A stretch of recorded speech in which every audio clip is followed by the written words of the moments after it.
Assalamualaikum warahmatullahi wabarakatuh.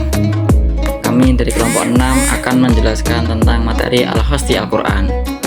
Sebelumnya perkenalkan, kami Sultani Al-Fathan dengan NIM 222111302 dan teman saya Ratno dengan NIM 222111302. Program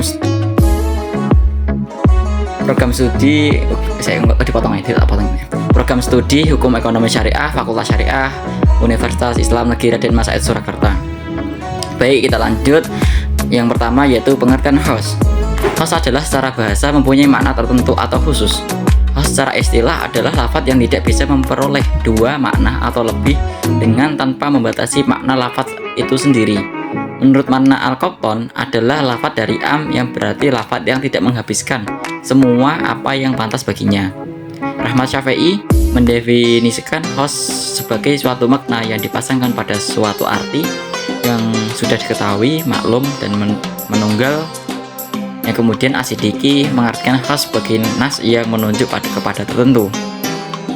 Hukum host yang berikutnya adalah hukum host. Bila ada suatu lafadz host dalam nas syar'i, maka makna khas yang ditunjuk oleh lafadz itu adalah qat'i, bukan dzonni. Contohnya pada Quran surat Al-Baqarah ayat 228 yang artinya lafadz selasah pada ayat tersebut adalah host yang maknanya qat'i. Seringkali lafadz host itu terdapat secara mutlak tanpa ada batasan atau ikatan apapun, dan sering pula terdapat dalam bentuk tuntutan perbuatan. Contohnya lafadz ittaqullah yang artinya bertakwalah kepada Allah. Hukum host secara global ialah apabila terdapat nas syara' sedang maknanya yang khusus menunjukkan dalalah secara pasti, maka pada hakikatnya lafadz host itu dibuat dan pengertiannya diambil hukum dengan pasti, tidak dengan dugaan. Yang berikutnya yaitu karakteristik lafadz host. Pertama, lafadz tersebut menyebutkan tentang nama seorang, jenis, golongan, atau nama. Kedua, lafadz tersebut menyebutkan jumlah atau bilangan tertentu dalam satu kalimat. Ketiga, lafadz tersebut dibatasi dengan suatu sifat tertentu atau diidhofahkan.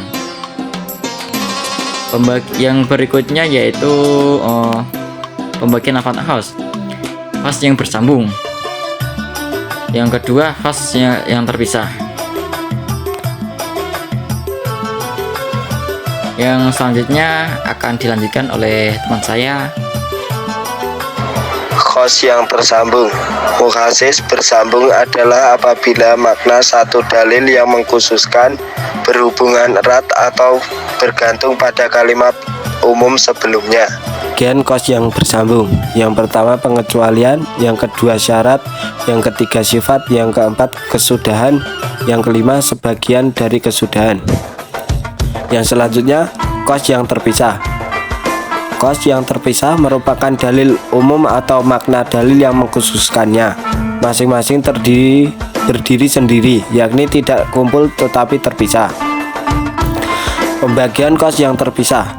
Yang pertama kitab taksis dengan kitab. Yang kedua kitab taksis dengan hadis. Yang ketiga hadis ditaksis dengan kitab. Yang keempat hadis ditaksis dengan hadis. Yang kelima mentaksis dengan kisos. Selanjutnya ketentuan lafadz kos.